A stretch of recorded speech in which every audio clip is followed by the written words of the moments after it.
O Brasil é um dos principais exportadores de animais vivos. Entre 2014 e 2023, o Brasil exportou 335 mil bovinos vivos por ano. E em 2024, o número chegou a quase 1 milhão. Transportados vivos ao longo de muitos dias, os animais passam por sofrimento físico e psicológico. E um projeto de lei em análise aqui no Senado, que teve origem em uma sugestão legislativa, proíbe esse comércio. Eu vou conversar agora com George Sturaro, diretor de Relações Governamentais e Políticas Públicas no Brasil, da organização não governamental Mercy for Animals. Olá, George, seja bem-vindo. Muito obrigada por vir aqui participar do nosso programa Cidadania. Olá, Roberta. Muito obrigado por nos convidar. Conta pra gente, George, a Mercy for Animals, né, uma tradução literal, né, misericórdia para os animais, né, o que é essa organização? A Mercy for Animals é uma das maiores organizações não governamentais do mundo dedicadas a proteger os animais do sofrimento. E esse sofrimento, né, assim, essa questão dessa exportação, né, dos bovinos vivos, assim, é um sofrimento bastante grande, né? Deu para comprovar. Sim, é uma atividade terrível que submete os animais a intenso sofrimento físico e psicológico, como você havia mencionado.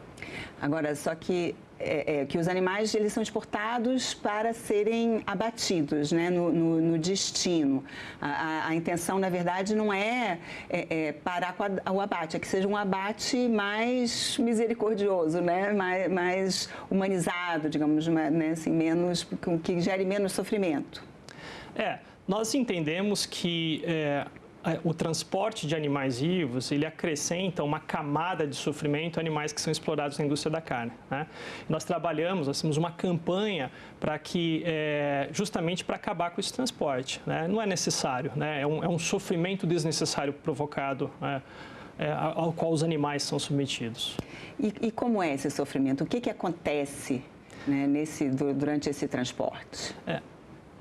Os animais eles são confinados aos milhares dentro de navios, né? Nós estamos falando de navios que podem transportar até 25 mil animais, tá? Em condições de superlotação. Os animais eles são forçados a viver ao longo de semanas, 3, 4 semanas, sob as próprias fezes e urina, né? Em condições precárias de higiene, inclusive.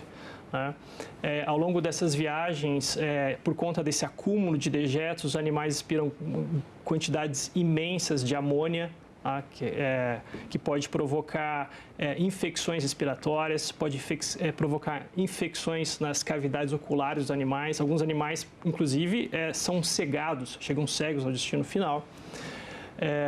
Um outro problema muito grave associado ao transporte marítimo de animais vivos é o estresse térmico, né? Então, quando você confina milhares de animais dentro de um espaço, né, minúsculo, com ventilação inadequada, os animais eles estão submetidos a temperaturas elevadas, né? Isso gera o chamado estresse térmico, né?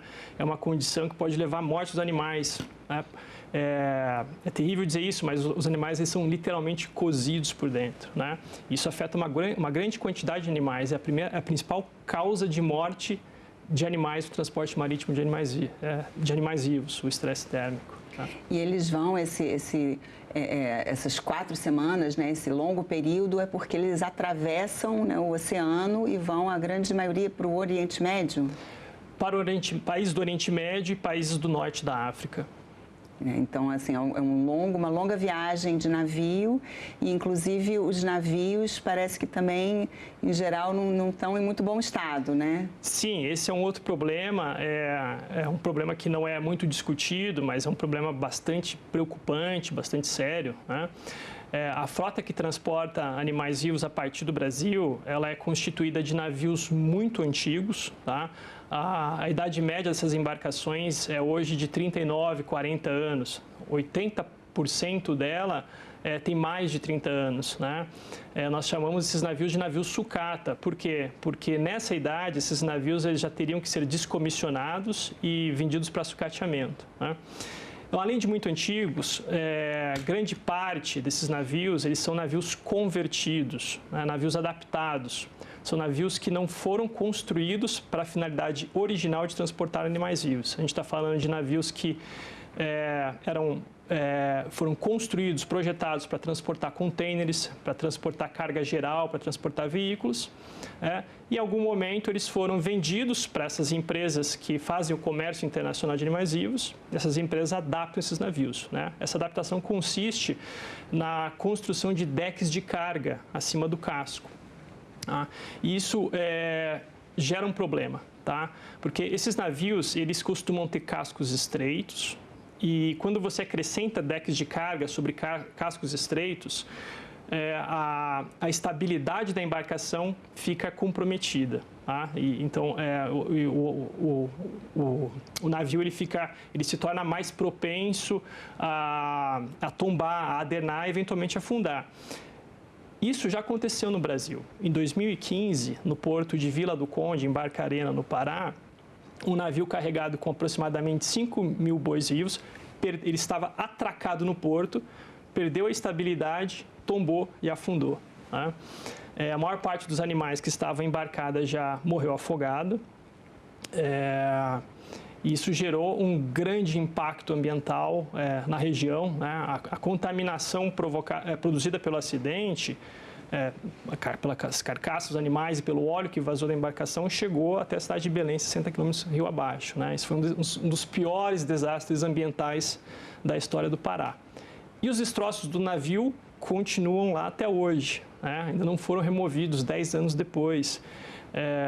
Isso tem consequências para o Estado, tem consequências para o comércio exterior do Paraná e de toda a região norte do Brasil, né? Porque o Porto de Barcarena é o principal porto da região norte. Né? Os destroços do navio, eles estão bloqueando um berço de atracação, inutilizando completamente um berço de atracação e afetando as operações dos berços adjacentes, que não podem mais receber grandes embarcações. E esse acidente, né, já tem 10 anos, mas também não é tão assim, esse tipo de acidente acontece, né, tem em outros países também, é uma coisa recorrente, não é uma anomalia, assim, digamos assim. Sim, de todos os tipos de navios mercantes, né, aqueles que transportam animais vivos são os que apresentam o perfil de risco mais elevado, tá? Uma apuração realizada pelo periódico The Guardian, com base em dados da seguradora Allianz e dados da Organização Marítima Internacional, revelou que os navios que transportam animais vivos eles têm 2 vezes mais chance de protagonizar um acidente marítimo do que qualquer outro tipo de navio mercante. Né? E acidentes em condições muito semelhantes àquele que aconteceu no Pará, aconteceram já também na Romênia, em 2019, né, no porto de Mídia, e também no Sudão, em 2022, né, porto de Suaquim, no Sudão. Inclusive, o navio que protagonizou o acidente na Romênia, ele esteve no Brasil apenas poucos meses antes, ou seja, esse acidente poderia ter ocorrido aqui. Mais um, né? Mais um.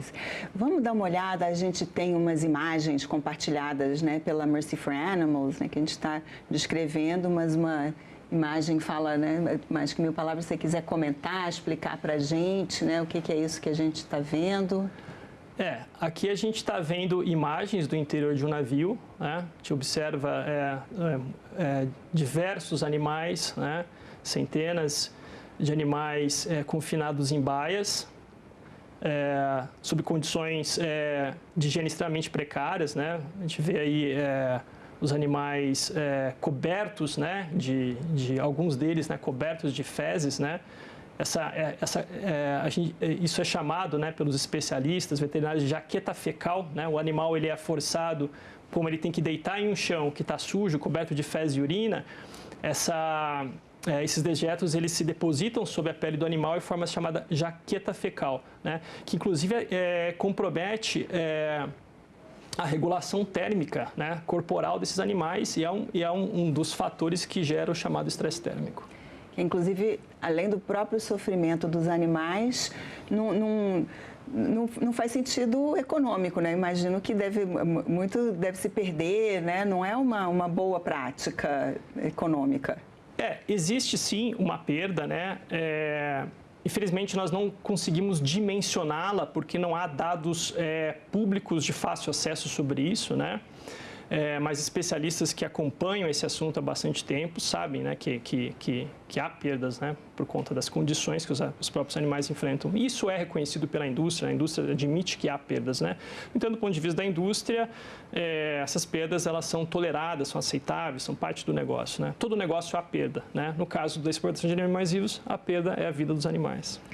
E todo negócio também acontece quando há, né, dos dois lados. Só existe essa venda, essa exportação, porque existe um comprador, né? Por que esse interesse? Por que algum país prefere comprar os animais vivos, né? Como você falou, inclusive, né, a Romênia também exporta, outros países também fazem. Por que existe esse comércio? Sim. Atualmente, os principais importadores de animais vivos do mundo são países localizados no Oriente Médio e no Norte da África, né?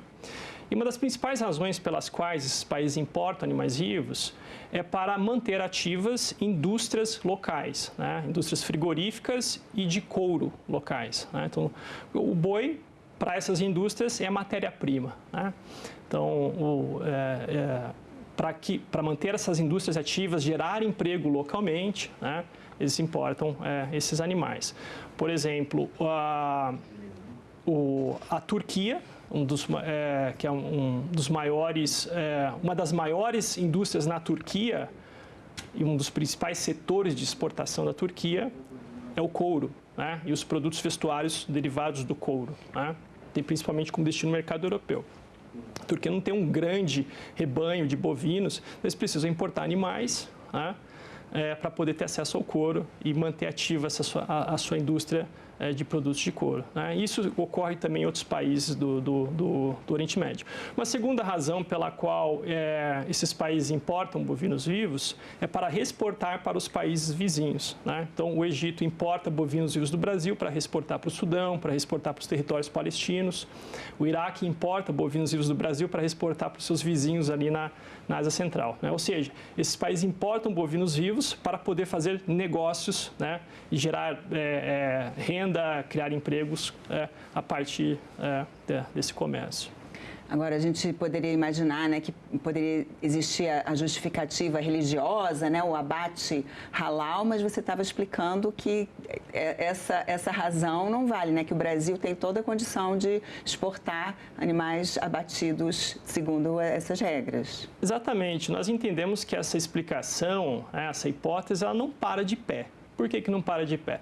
Porque os mesmos países que importam bovinos vivos do Brasil também importam carne refrigerada e congelada, abatida de acordo com os preceitos, o método halal, né? Inclusive, estados do Brasil que não participam do comércio internacional de bovinos vivos, né, ou não participam de modo significativo, como Mato Grosso do Sul, Goiás e Rondônia, são grandes fornecedores de carne, vamos chamar de carne halal, né, para esses países do Oriente Médio e do Norte da África. E acabam sendo prejudicados pela exportação de bovinos vivos, né, que está concentrada hoje no Pará, em São Paulo e no Rio Grande do Sul. Agora, para exportar carne já processada, halal ou não, né? Assim, aí tem que ter uma tecnologia específica, né? Os navios têm que ser refrigerados. Imagino que talvez não possam ser esses navios tão antigos quanto você estava mencionando, né? Ah, sim. A exportação de carne refrigerada ela é feita em navios mais modernos, em containers refrigeradores, né? Então, é muito diferente do que é feito hoje em dia, né, em relação ao transporte de bois vivos. E existem, um caso de sucesso seria a Índia, né, que realmente proibiu, né? Acho que ela também exportava muitos animais vivos e hoje em dia eles proibiram esse tipo de exportação. Exatamente. O caso da Índia desmistifica e também derruba aquele argumento de que a exportação de animais vivos é uma atividade de nicho que visa atender a um mercado específico que não poderia ser substituído, né, pela exportação de carne refrigerada, né? A Índia, em 2018, ela proibiu as exportações de animais vivos por mar. Até então, os países do Oriente Médio e do Norte da África eram os principais clientes dos animais exportados vivos desse comércio da Índia, né, de animais vivos. Então, a Índia ela proíbe essas exportações de animais vivos em 2018 e no prazo de 4 anos, as exportações de carne refrigerada halal da Índia para os países do Oriente Médio e do Norte da África dobram. Inclusive, em 2021, a Índia se torna o maior fornecedor de carne bovina halal refrigerada para essa região, desbancando o Brasil. O Brasil era o maior fornecedor, a Índia desbanca, depois de proibir a exportação de animais vivos. E existem outros casos também internacionais de países que proibiram esse tipo de comércio? Sim, existem casos, inclusive, recentes, né? O Uruguai recentemente anunciou uma suspensão temporária das exportações de animais vivos, que pode se tornar uma suspensão permanente, né? Justamente porque as exportações de animais vivos estavam afetando a indústria frigorífica uruguaia, que estava operando com capacidade ociosa e tendo que demitir funcionários, né? A Argentina, desde os anos 70, não exporta animais vivos, porque entendeu que exportar animais vivos prejudica a indústria da carne local, nacional, né? Então, é prejudicial ao desenvolvimento do país, né? E mais recentemente, nós tivemos notícia de que o Quirguistão, que também era um importante exportador de animais vivos ali no centro da Ásia, suspendeu temporariamente as exportações pela mesma razão, né? Estava faltando animais no mercado doméstico, isso estava impactando a indústria frigorífica, impactando emprego, impactando renda, impactando impostos, isso tem um efeito cascata, né? E aí aqui no Brasil, então, né, tem um projeto de lei aqui no Senado, né, que proíbe a exportação de animais vivos, que inclusive ela surgiu de uma sugestão legislativa, né, quer dizer, foi apresentada por alguém da população, né? Isso mostra que a população apoia essa causa. Exatamente, é o projeto de lei 3093 de 2021, que nasceu de uma sugestão legislativa de 2018, né? A própria existência desse projeto de lei já é um indicativo, né, de que a exportação de animais vivos ela não tem um apoio, né, um grande apoio, um respaldo da população, né? Mas há outros indicadores. Existe uma petição que foi co-criada pela Mercy for Animals, em apoio, né, uma petição que pede que o Congresso Nacional proíba a exportação de animais vivos no Brasil. Essa petição já conta com quase 600 mil assinaturas, né? E, além disso, existe uma pesquisa do Ipsos de 2019 que revela que 84% das pessoas entrevistadas é contra a exportação de animais vivos, né, a favor de que ela seja proibida no Brasil. Então, é uma atividade que, se depender da vontade da população, ela não acontece mais.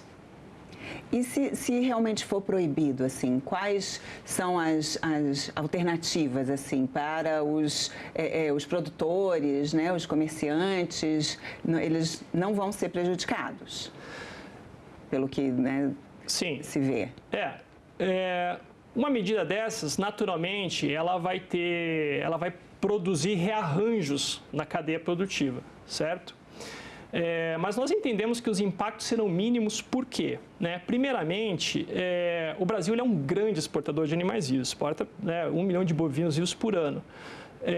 Não é fácil, não é possível que logo se apresente um país que substitua o lugar do Brasil, né? Colômbia não tem capacidade para isso, que é um exportador o terceiro maior exportador de animais vivos da América do Sul. O Uruguai não tem capacidade para isso, né? O Uruguai, inclusive, está se retirando desse comércio, né? Como eu havia mencionado, né? E o Brasil, como eu também havia mencionado anteriormente, já fornece carne halal refrigerada para esses países que compram os bois vivos, né? Então, o que nós estamos prevendo que deverá acontecer é que os pecuaristas que hoje vendem animais vivos para o Oriente Médio e Norte da África vão vender para os frigoríficos no Brasil, que vão processar essa carne aqui dentro e exportar, né, o produto beneficiado com maior valor agregado, gerando emprego, gerando renda e captando impostos aqui no Brasil, não lá no exterior. E aí, além da própria carne, né, você mencionou também que lá nos países eles usam também, né, o couro, isso também pode ser beneficiado aqui e exportado já, né, no mais processado, né, em vez de deixar para a indústria de lá. Exatamente. Mas os outros países, né, você mencionou a Romênia, né, onde também teve o acidente, né, assim, lá eles também continuam ainda exportando os animais?